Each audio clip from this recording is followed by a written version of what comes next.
Kalau kamu mau dihormatin orang, ya kamu harus hormatin orang dulu. Kalau kamu petantang petenteng minta dihormatin, kamu juga nggak pernah apresiasi, mana bisa. Saya juga salah satu kekuatannya kan misalnya sampai hari ini. Saya bilang adaptasi. Tetapi selain itu, saya ingin jadi yang terbaik. Kalau dikasih kerjaan hasilnya mesti baik, kan itu. Ya. Itu yang akhirnya kenapa kan tadi Denny sendiri bilang, Mas timnya udah ada, tapi kadang-kadang Mas Erik turun sendiri. Ya itulah saya. Karena ingin memastikan baik. Bayangkan. Mayoritas penduduk Indonesia itu 70% usia muda sekarang. Berarti dengan 70% usia muda, habitnya, gaya hidupnya, trennya berubah. Dan ini yang harus kita manfaatkan. Apalagi dengan teknologi. Iya. Yang sekarang terjadi luar biasa teknologi ini. Nah ini yang saya harapkan bahwa tadi adanya perubahan generasi juga di masa COVID ini. Apa? Generasi Indonesia, anak muda Indonesia yang produktif, yang juga bisa menghasilkan tadi stabilitas ekonomi baru. Bapak saya mengajarkan, yang penting dalam hidup itu expertise, bukan uang. Kalau kita punya expert, ada value-nya, uang datang. Uang itu habis.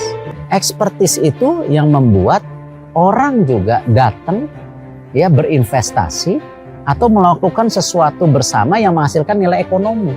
Dan makanya ketika saya diberikan tentu amanah ya, kesempatan apakah jadi TKN, apakah hari ini jadi menteri, apakah kemarin ketua Perbasi, apakah pengusaha, apakah megang waktu itu Asian Games ya, megang Satria Muda, apa kuncinya? Saya memberikan semua yang terbaik supaya hasilnya baik. Ya alhamdulillah hasilnya baik sampai hari ini. Pria bernama lengkap Erick Thohir ini lahir di Jakarta pada tanggal 30 Mei 1970 dari pasangan Muhammad Teddy Thohir dan Edna Thohir.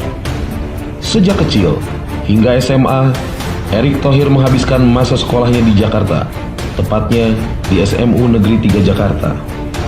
Kemudian berkuliah di Amerika Serikat. Gelar sarjana Bachelor of Arts sukses diselesaikan di Glendale University. Kemudian pada tahun 1993 dilengkapi gelar Master of Business Administration dari National California University, Amerika Serikat.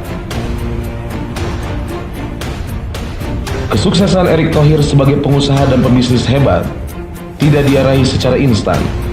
Ternyata pengalaman berbisnis Erick Thohir sudah dimulai sejak umur 9 tahun dengan berjualan biji karet sebagai mainan aduan populer zaman itu. Sekembalinya ke Indonesia, ia mendirikan Mahaka Group.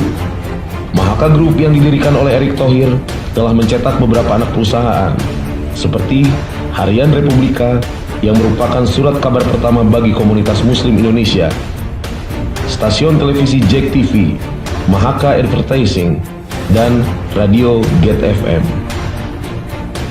Di bidang olahraga, Erick Thohir merupakan pendiri sekaligus pemilik klub basket Satria Muda.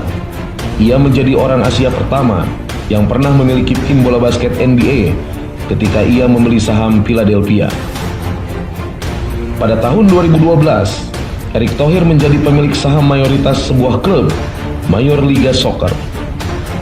Ia percaya akan potensi bisnis sepak bola dan dibuktikan pada September 2013 sebagai presiden dan pemilik klub Inter Milan. Segudang rekam jejak dan prestasi di bidang olahraga, baik nasional dan internasional, membuat Erick Thohir dipercaya sebagai Ketua Umum Komite Olimpiade Indonesia atau KOI, sekaligus sebagai Ketua Penyelenggara Asian Games 2018 yang berlangsung di Jakarta dan Palembang. Berkat tangan dingin Erick Thohir, hajatan akbar ini mampu menarik perhatian masyarakat dan menuai pujian dari berbagai negara. Euforia Asian Games 2018 begitu terasa. Salah satunya berkat kemegahan dari opening ceremony yang disediakan Erick Thohir di Stadion Utama Gelora Bung Karno pada 18 Agustus 2018. Selanjutnya, dari segudang kesibukan, Erick Thohir sangat fokus dalam mendidik anak-anaknya.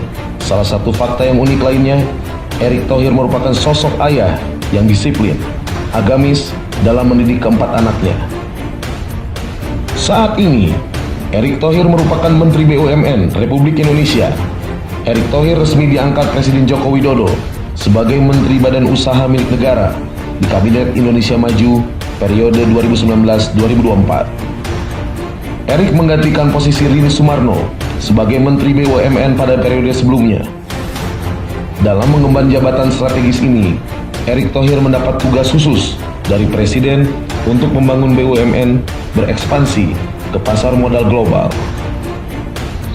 Dalam Kabinet Menteri di era saat ini, Erick Thohir sebagai Menteri BUMN mendapat penilaian menteri dengan kinerja memuaskan. Perusahaan riset Alfara Strategi Indonesia melalui Alfara Research Center merilis hasil survei kinerja Menteri Kabinet Indonesia Maju pada 100 hari kerja.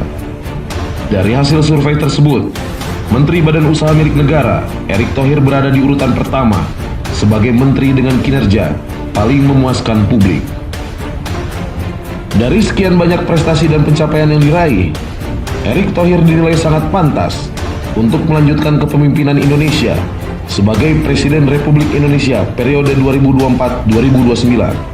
Sudah saatnya Indonesia dipimpin oleh presiden muda, merakyat, dan berakhlak, yang memiliki visi dan misi luar biasa dengan seiring perkembangan global dan zaman.